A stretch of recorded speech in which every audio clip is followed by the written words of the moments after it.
Güzel duygunu iten günlere anam layla desin yatım geceler.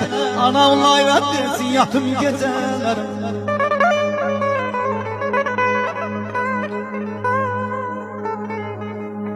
Yine nağıl diyen bana o evden.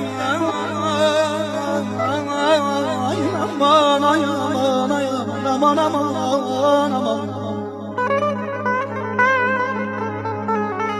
Yine nağıl diyen bana o evde, her an hatıram bana o evde.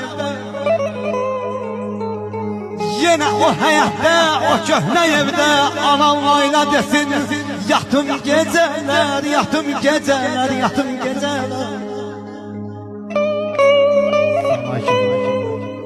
Sultan deyir ki, məndən sizə əmanət. Ay anası olanlar, sarılın ananıza nə qədər ki zaman var.